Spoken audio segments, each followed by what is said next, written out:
Wonderful.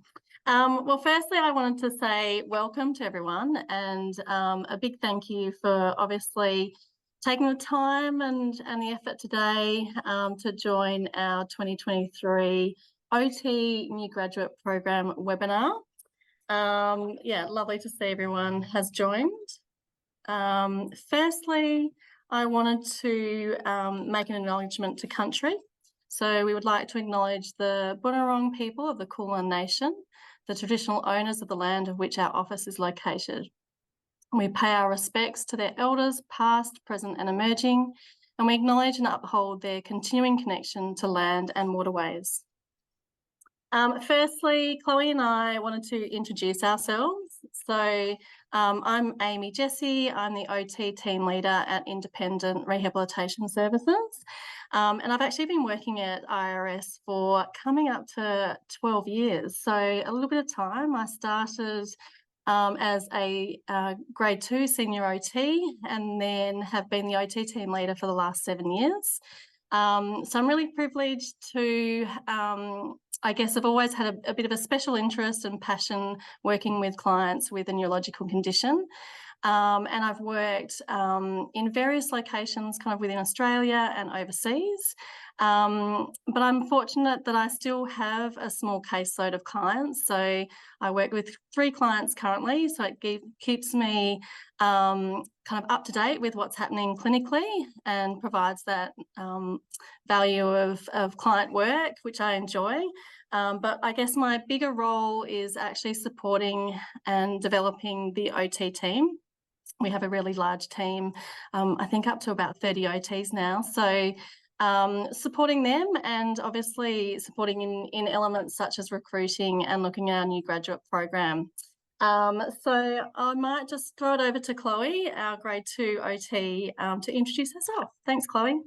Perfect. Thanks, Amy. So hi, everyone. It's great to have you all join us this evening. So my name's Chloe. I'm a grade 2 occupational therapist here at IRS. And I myself actually started as a new grad at IRS in 2020 and then later progressed to my grade 2 position in September of last year. Over the last 3.5 years, I've really been able to hone in on my passion and interest areas, and I've really enjoyed working with dual diagnosis clients and supporting individuals with cognitive rehab, behaviour management, and supporting clients to build healthy relationships within their communities or with loved ones. Amy and I are looking forward to chatting through our new grad program with you this evening and discussing the supports and career opportunities that led me to where I am today at IRS. So just a bit of a rundown of what we're going to be chatting through tonight. We'll spend the first part of the evening discussing a little bit about IRS, who we are as a service, our values and our approach. We'll also touch on how we work, but also just a bit more specifically on the nitty-gritty of the new grad program. So we'll give you a bit of an outline of the new graduate program itself and what a typical day might look like in the life of a community neuro rehab OT. We'll also chat through what supports are available for our new grads, along with the benefits of working at IRS. This will then be followed by some opportunity for questions, along with how to keep connected and next steps if you're interested in learning a bit more. So just some housekeeping before we get into things. We ask that you just keep yourself muted throughout the presentation. We will have plenty of time and opportunity for questions at the end of the presentation, or feel free to pop any questions in that you think of along the way within the chat. We'll also just be recording the session as well for those students who are not able to make it tonight. Wonderful. Thanks, Chloe.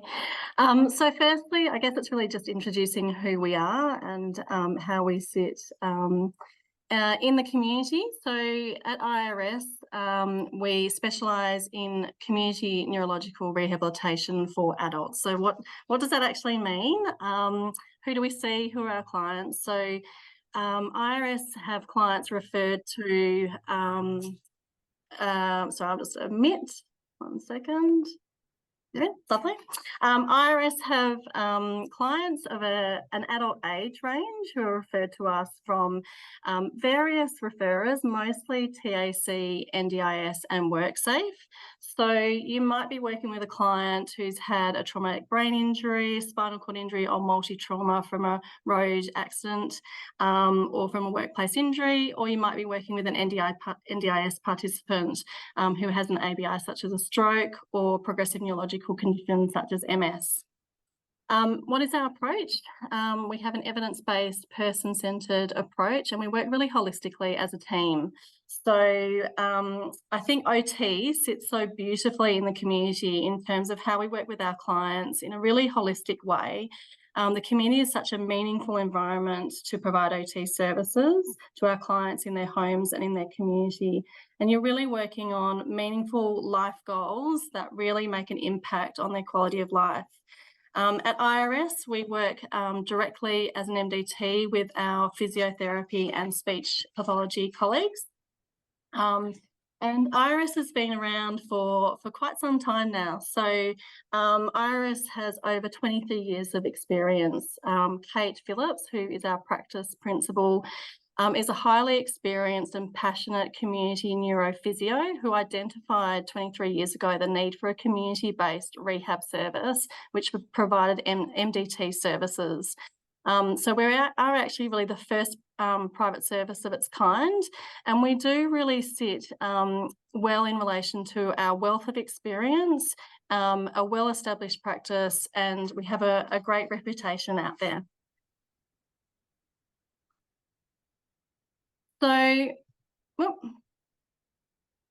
our next slide is actually just wanted to, I guess, highlight our key values that really drive our practice day to day.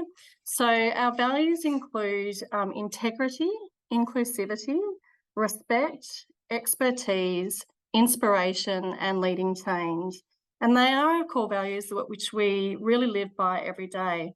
So hopefully you'll hear throughout our presentation today kind of how those core values are demonstrated in what we do. But it really sits really nicely alongside our purpose at IRS, which really is to enable people with a neurological condition to achieve their desired outcomes and goals. And how we do this is by achieving it through our people, which is potentially yourselves working at IRS. We support clinicians at every stage of their career to really deliver high quality care in a supportive environment. So as a new graduate or an early career clinician, you'll be encouraged to find your fit with a service. And I guess I'd really suggest you to think about your own interests, your own core beliefs, and how your values align with the values that IRS represent, so that you're really starting off your career with every success, and we really want to support you in that. So how it is how you show up every day, how you inspire others, how we support your growth through developing your expertise, how you support to lead change, how you inspire others through celebrating wins, and certainly collaborating with others and connecting as a team. So the next slide actually just really kind of comes back to, I guess, our core elements of our clinical approach. So as I mentioned earlier, our core philosophy of OT is really a client-centred, holistic and functional approach. And as I said, it fits so beautifully in working in the community. As an OT, I love working with clients with so varied goals. I have a client currently who is, her main goal is to go on holiday. And so we've been looking at supporting her to go up to Cairns. So looking at obviously flights, looking at equipment, looking at all the things she needs to make that holiday happen for her. And then on another day, I might be supporting a client who has quite high complex needs, who we're looking at a ceiling tracked hoist. But the ceiling tracked hoist is such an important piece of equipment to really support his comfort, support his ease in relation to the daily transfers that he makes with his support workers. We're very outcome focused. So following assessment, we establish clear goals and clear outcome measures to work towards with our clients. And we again work really collaboratively, not only with the client, but with their families, their support carers, to establish a really outcome focused home and community based program. As I said, we work with highly experienced multidisciplinary team, not just within IRS, but you work collaboratively within the community to achieve clients' goals. So you'll work with neuropsychologists, you'll work with dietitians, neuro rehab physicians, you'll work with support coordinators, you'll work with a massive team to really support your clients, and that may be through team meetings, through joint working, through daily liaison. We really strive for the highest quality care and evidence base, as I mentioned. So we won't compromise on quality, and we really achieve this through joint working as a team, really drawing on the wealth of experience that we have as a team, and investing in our clinicians in all the professional development activities that we offer, which we'll certainly capture in this webinar in terms of specifically for new grads. We also do have an alignment with research, which I think sets us apart from other services. So, for example, clinicians attending conferences this year, and also the OT team is actually starting to participate and work with a research university in relation to the integration of a return to work app for clients with ABI. So we really try and keep in the forefront of what we can do to support research. Lastly, we have a really varied caseload, and it gives you that exposure and opportunity to complex, and I'm going to say challenging at times, client and client work. But I think that that's the beauty of working in neuro rehab. No day will be the same.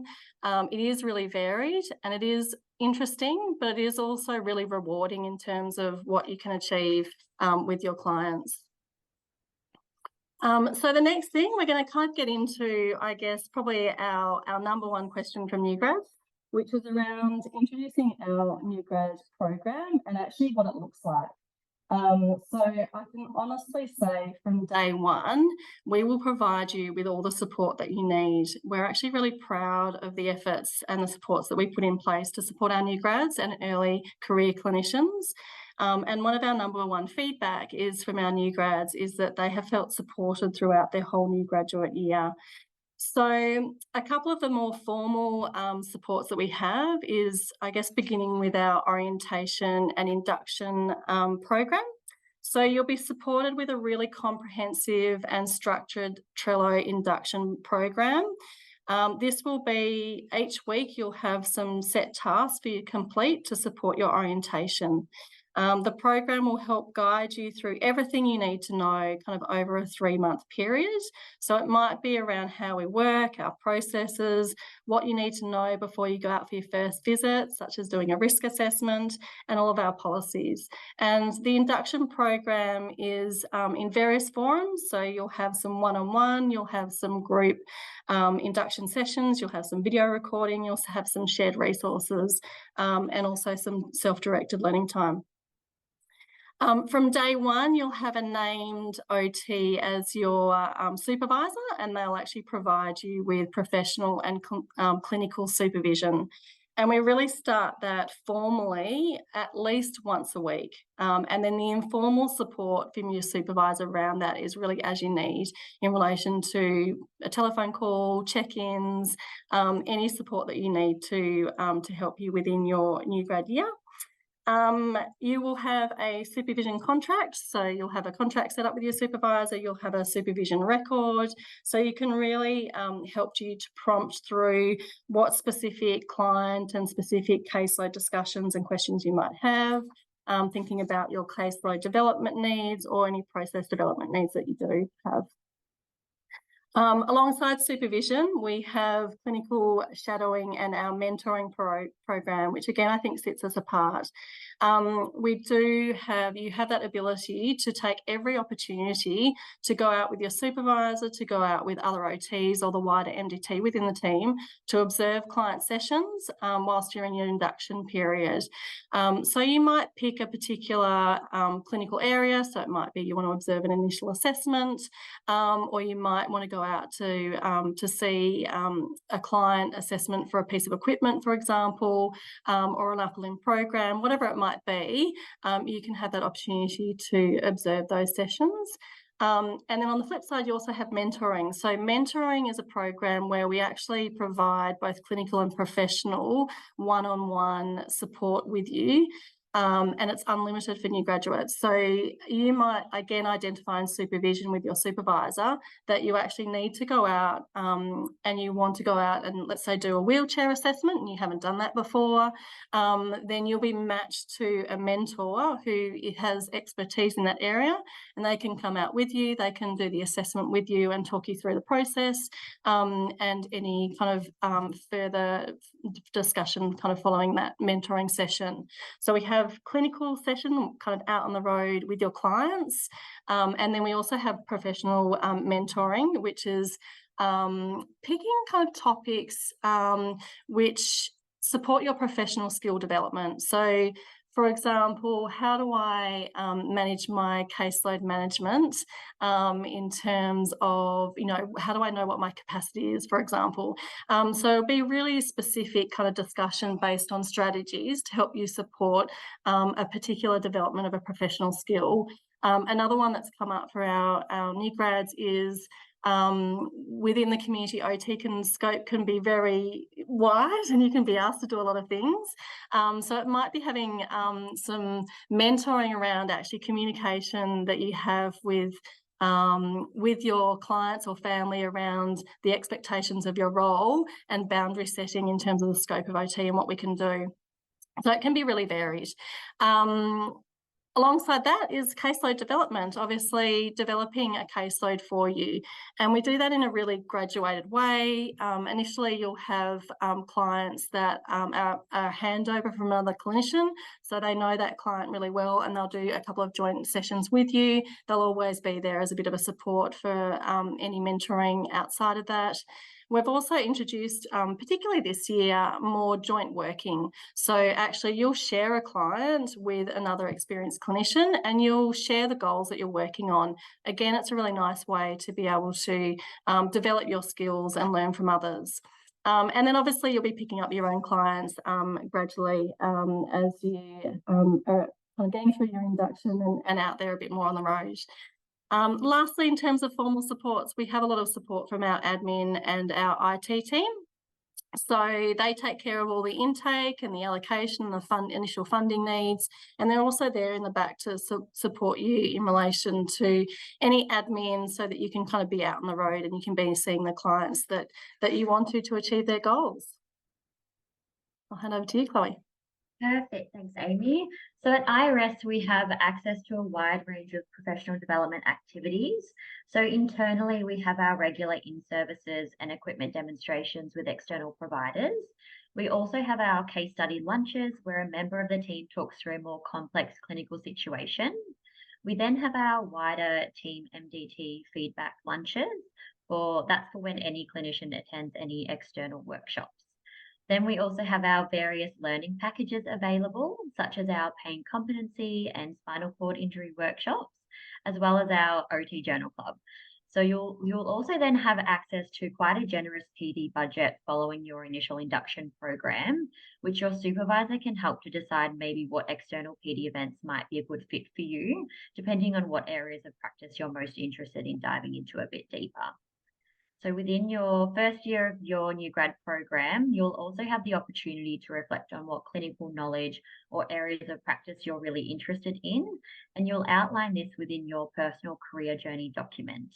This document really consolidates your clinical and your professional goals and will help maybe guide how you might like to choose PD events or what you might like to spend that PD budget on.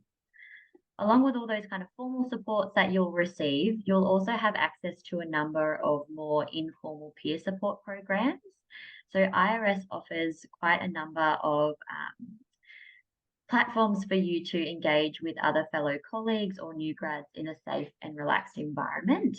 So, one of the great programs available is a new grad peer support group where all the new grads across all the disciplines of OT, physio, and speech actually get to meet on a monthly basis at a local cafe. And you kind of spend that time just chatting through all things related to settling into the workplace and the role, maybe managing your caseload, and importantly, looking after maintaining your work life balance. This is such an invaluable program that really allows you to be supported by a previous new grad who's actually just done the new grad program the year prior and been through that same journey at IRS. So here you can kind of ask all your burning questions in a bit more of a laid back and informal format. Second to this, we also have our wider grade one peer support program, which includes all the grade ones at IRS. So here we meet bi-monthly just to dive a bit deeper into specific topics such as navigating challenging conversations with our clients or family members, maybe working on our report writing skills, or even just discussing strategies on how to look after ourselves in the workplace. As Amy said, we can work with quite complex situations. So having that extra space there to chat through that, how to manage that with your colleagues is really valuable. Then lastly, we also have our buddy program, which is one of my personal favorites. So this is where you actually meet one-to-one with a fellow colleague who might be in the physio, the OT, or the speech team. And in these catch-ups, we typically head out for a walk, maybe grab a coffee, and just have a chat about, how we're managing our well-being and settling into that role, even, kind of chatting informally about your caseload or just checking in on how your week or your day is going. So this program really provides that opportunity to get to know other members of the team who you might not have had the chance to work with just yet. So then I thought I'd take you through a little bit of a day in the life of a community neuro rehab OT at IRS. So we get to work on some pretty awesome goals that are meaningful to our clients and that really focus on getting them back into everyday activities that they enjoy, whether that be ADL retraining, maybe developing carer programs, or even goals that might relate to re-entering the dating scene.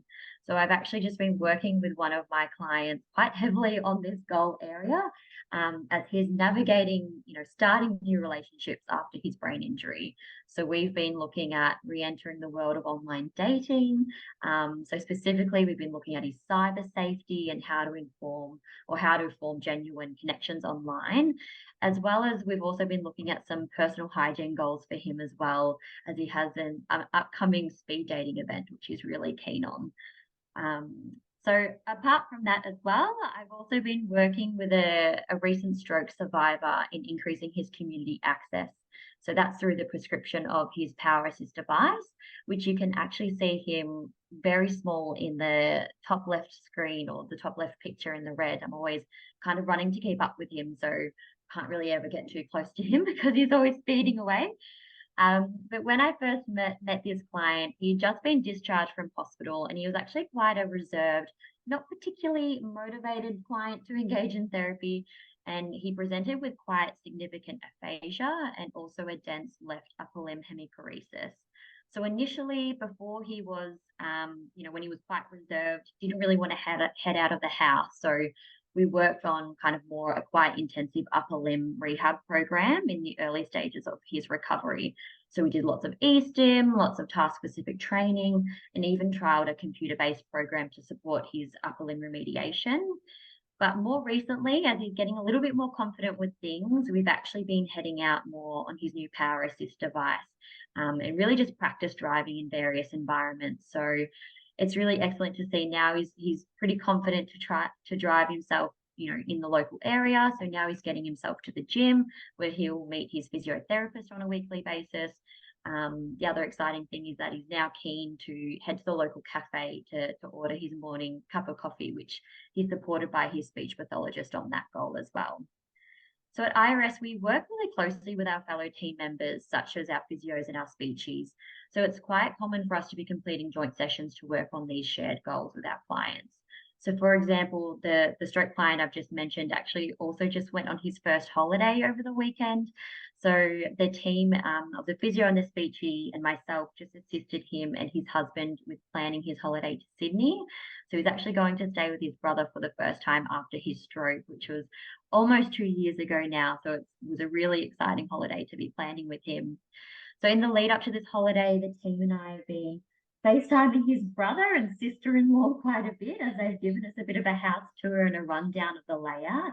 So we've been able to provide some recommendations on how to set up the space just to be a bit more accessible for our client. I've also helped with ordering in some equipment for the client's brother to set up, as he was pretty determined to keep the space as comfortable as possible for the client's stay. So this holiday has obviously been such a huge milestone, and we've luckily already been getting some updates from our client's husband on how the trip's going so far.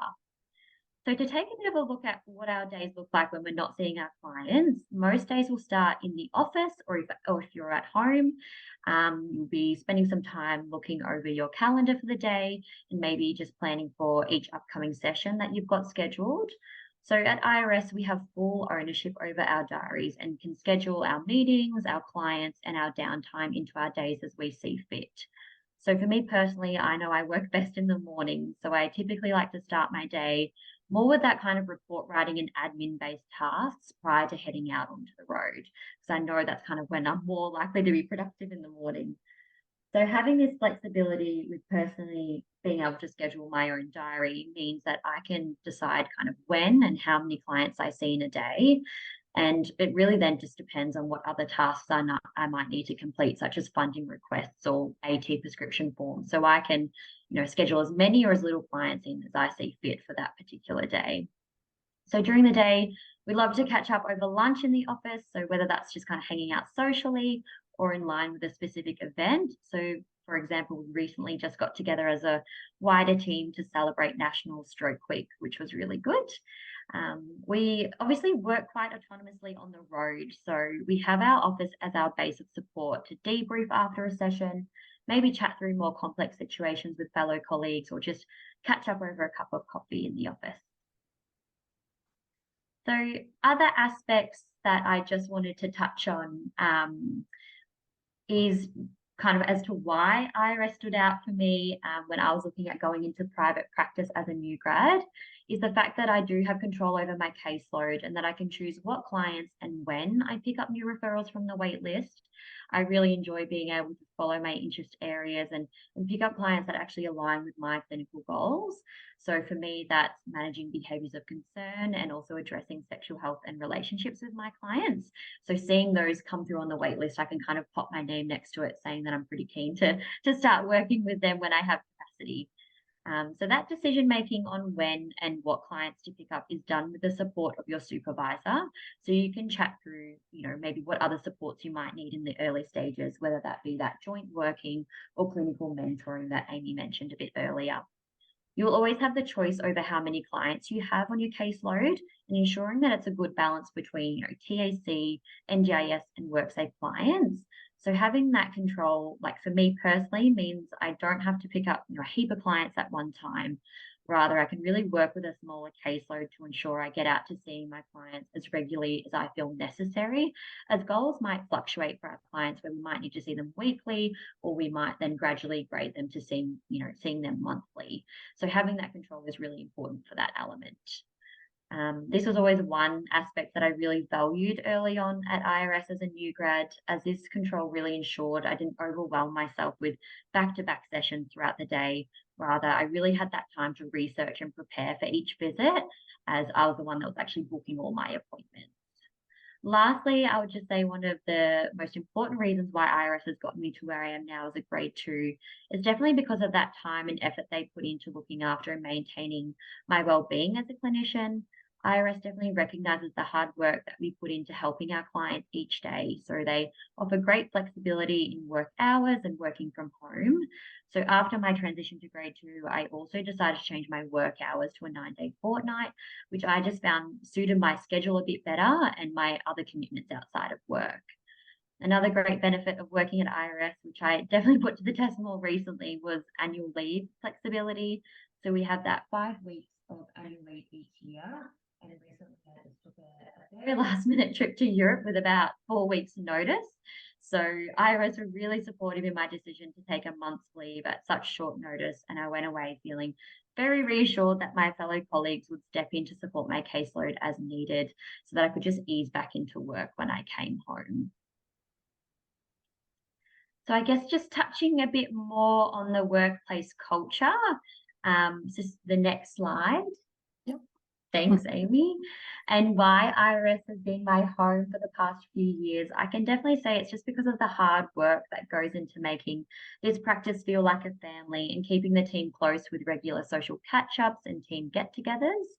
We even have our own social reps in the team who plan dinners out, rallying our kind of mixed netball team together, or park runs on the weekend. And also we have our reps who schedule fun annual weekends away, which I know a bunch of the team actually just went up to Hotham over the weekend, which looked like a heap of fun. I'm not very brave on the slopes, but I'll get to the next social dinner, that's for sure. More up my alley. And then lastly, just we wanted to wrap up. We thought we'd leave you guys just to see what some of our other clinicians have to say about working at IRS. So on the screen, you'll see a few of our clinicians' posts that they put within our IRS chat. But I really love seeing Megan's post the other week with a picture of her office set up in the afternoon where she had finished her day just by sitting in the back of the car, finishing off her notes by the beach. So I think it was really cool to see that, you know, this role really offers that varied flexibility on where and when you work, which, yeah, I guess not all practices or workplaces can allow for. But yeah, just to finish on, I'd say for me personally, when I was looking at heading into my first role as a new grad, I was really looking to be part of a team that provided me with that right support, that opportunity for career growth, and importantly, that confidence to communicate my needs from a work-life balance perspective. So I hope that Amy and I have been able to shed some light on how we operate at IRS and what opportunities we have available to support our new grads entering the workforce. Thanks, Chloe. So I think really here, whilst you're kind of having a look at some of the comments from some of our colleagues, I guess really throwing that to you in terms of any questions, any burning questions that you have for Chloe and I about IRS, about the clients that we work with, about the new graduate program, any questions that anyone would like to ask. Otherwise, I can come up with some questions that are commonly asked.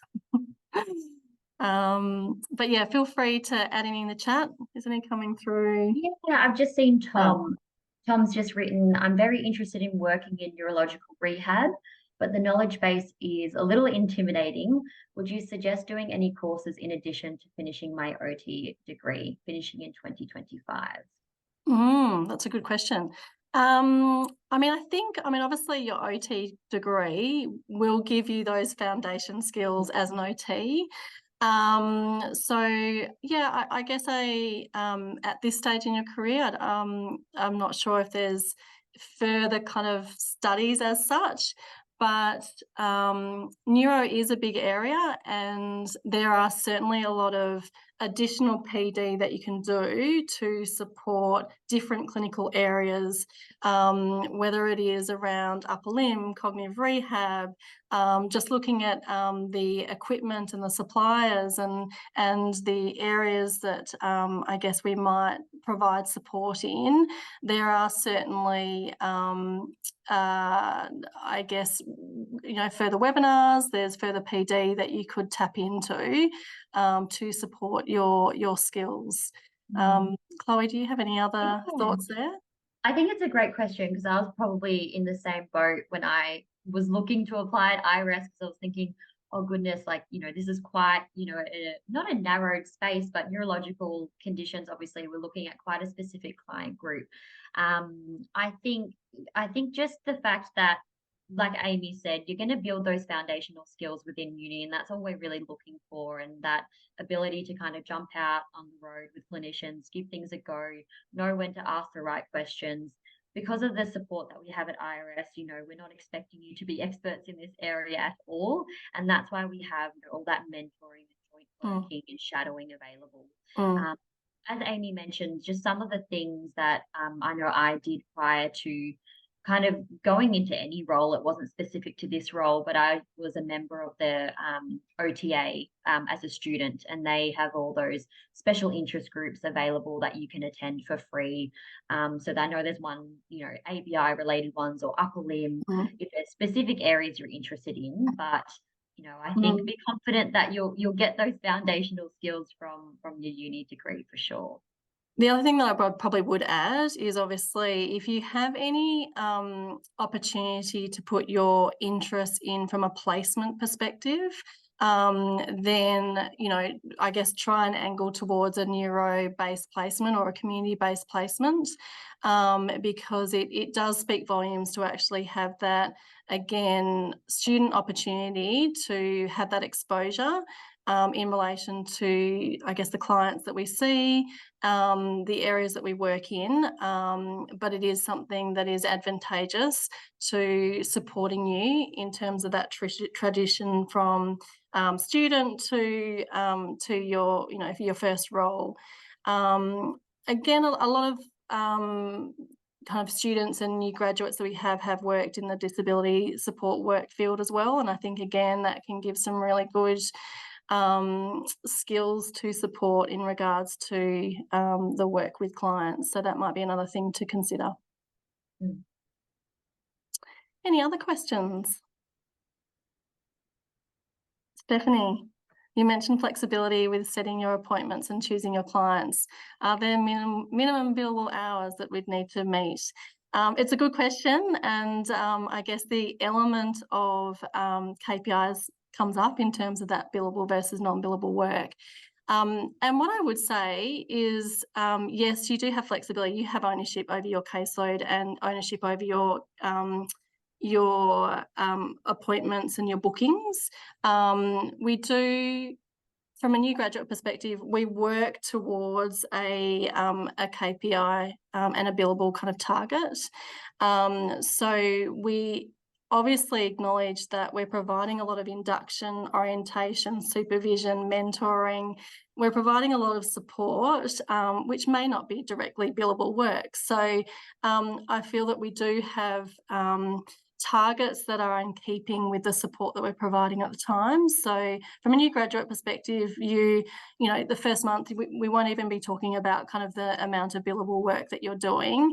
It's a very graded approach across the course of your year to achieve towards a grade 1 billable hours perspective. So it is very gradual, and we acknowledge the support that we're providing, which and also the element of building up a caseload. So, you're building a client work alongside that.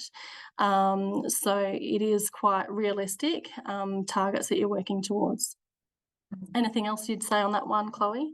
Yeah, I think you summed that up really well. I think, IRS does a good job of just recognizing your commitments within the team in terms of what other non-billable kind of roles or groups or programs you might be a part of within IRS. So it's always going to be, your KPI target will reflect kind of what other work commitments you have internally within IRS. So it's always quite looked at an individual basis, depending on if you're part of any projects and that kind of stuff. So, but it's very tailored in the first 12 months of your new graduate program. No worries. Yeah. Thanks, Stephanie. Any other questions?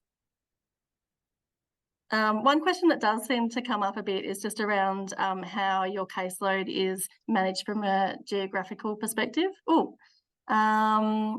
Tom's just asked a question about employing AHAs. Unfortunately we don't at IRS at this stage. We don't have AHAs as part of our team, unfortunately, but we do work alongside AHAs from other external companies. The other question I was just going to add was around your caseload and geographical areas. That often comes up. So just wanted to say that wherever you're based in Melbourne, obviously we see clients all over Melbourne. Wherever you're based, you'll have a caseload that is tailored to that area. So if you lived in Bayside, you'd have kind of a Bayside southeast kind of caseload, just in case that was a query. We have a question about what does the recruitment process look like and when can we start applying? So that is a good question, and certainly one that I guess we can move on to. So we are actively recruiting. I guess we always are interested to talk to students and potential new graduates. So we will show you on the next screen. I can kind of hopefully move to that in terms of how to connect. So we have our emails in relation to a careers email, so you can get in touch that way. You can also apply online, and so we can certainly offer further opportunity to chat with anyone from the team. But we are actively recruiting. I think we'll probably send a follow-up email as well out to all the participants in terms of kind of what that next step would look like. Any other queries? I popped one in the chat, Amy. Yes. Just curious, in an extension to your answers about the caseload and KPIs, do you know what sort of percentage your day might be between paperwork and face-to-face client? I know it varies over days and perhaps over the week, but sort of what do you feel is sort of that administrative paperwork versus direct contact? Yeah, it's a good question. I mean, I think you're probably aiming to have 2 visits, kind of, you'd be having kind of 1 to 2 visits, I guess, per day. And then there's IDC or indirect client work around that. So you might have kind of 2 to 3 main client work for the day. So that might be a face-to-face client session, or it might be sitting down to do a report. Within OT, there is report writing. We can't move away from that. There is report writing in terms of what our funding bodies require. Obviously, the documentation that we need to provide to justify our recommendations, be that submission for a holiday request, for example, or submission for a new piece of equipment. So it is part of what we do. But a percentage split, I don't know, I'd probably, Chloe, what do you reckon? It would be... Yeah, it's hard to say because I personally don't go off like a day to day, because some days I might just go out and see like 3 clients, and then the next day I'm kind of just working from home doing some like report writing, etc. I more look at it over that like 2-week period, like that kind of fortnight that we work in terms of that billing period, that billing cycle as well. So yeah, I think that is a good range though. I would say like 2 clients max for me is usually what I like to do, because then that means I can kind of prep for that session, maybe go back to the office in between, get my notes done, do some follow-up work for them, and then head out and see that second client for the day. I just find that works better for me, where if I'm doing back-to-back sessions, I find that I'm just kind of chasing my tail with notes or follow-up work. So I personally just like to keep it at 2 a day so that I can just keep on top of my work. But yeah, it does just vary. But I think, yeah, Amy gave a good description. Yeah, it really varies in relation to what your client's needs are. And for me, I've actually got 3 visits this week and I've got 3 clients, and I wouldn't normally do that. But it really just depends. And then there'll be weeks where, I don't have that face-to-face time. So, but I think, the beauty is, I guess, you can juggle your client appointments to suit how you work in relation to that best time to do your admin type client work, versus kind of being out on the road in that respect. But yeah, 3 visits is definitely a hectic day in one day. And yeah, it's quite varied. Yeah. Any other questions from the group so far? No more there. I did skip a slide, which was just in terms of another form of connection, which is here. So, Yeah, um, I've just seen Tom's just put in oh, another question. So, do you provide treatment at a gym with tech like robot assisted therapy for upper limb rehab, or is your treatment solely home based at a later stage at the rehab process?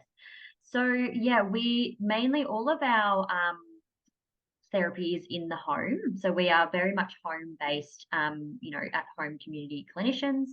So we don't really do any of that kind of in gym. There will be occasional, like I've just gone to do a session with the physio at the gym with my client to see how they can incorporate their upper limb a little bit more, because we've just introduced like a gripping glove that he can use for his upper limb.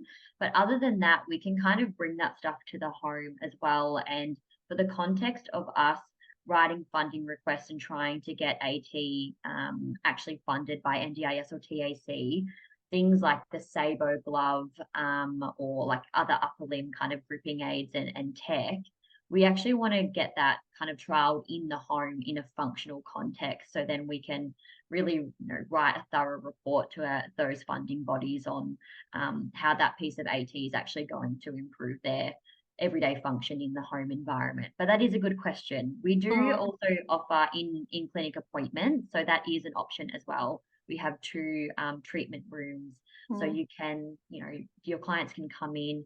We do have quite an extensive like upper limb kind of resource kit, so we can mm, take that to see our clients, or they can come to meet us and we can kind of get that going. But yeah, kind of in response to that like upper limb based kind of question, we're also hoping to get a bit of an upper limb kind of group program together. We have a few stroke clients that are pretty eager in their rehab and recovery in upper limb. So we kind of want to get them together. I've been working with another clinician where we've kind of been going over to one of the clients' houses who has like this amazing immaculate setup with all this Sabo glove and all this really fancy, quite expensive technical equipment. And one of my other clients has been able to kind of jump in on that and give that a go. So we're hoping to create that kind of space in the office as well, where maybe 5 stroke clients could come in and have a bit of a chance to trial out all of that equipment in the one space. But yeah, great question. mm, Yeah, I've so Tom, you've just said as well that you love mm, the use of tech like this, and the VR space is also amazing. As I mentioned earlier, I had been using a program, it's called AbleX, which is a computer-based program for upper limb rehab, which my stroke client was using. And it's kind of like a skateboard slider system where he's kind of reaching for targets on the screen, because he's quite early in his rehab in terms of doesn't have too much active range in his upper limb. But that VR kind of computer-based program was super rewarding for him. It definitely got him concentrating a lot more than just my table-based exercises. So, and mm, that's relatively low cost as well in that kind of space. But yeah, it's definitely advancing. There's so many cool like new gadgets and VR tech that we can mm, start using and integrating with our clients. mm. And I guess it's kind of how we engage, what kind Mm, of will be the best method to get that engagement. And we do have some other groups as well. We've got a social community group as well that comes into the office.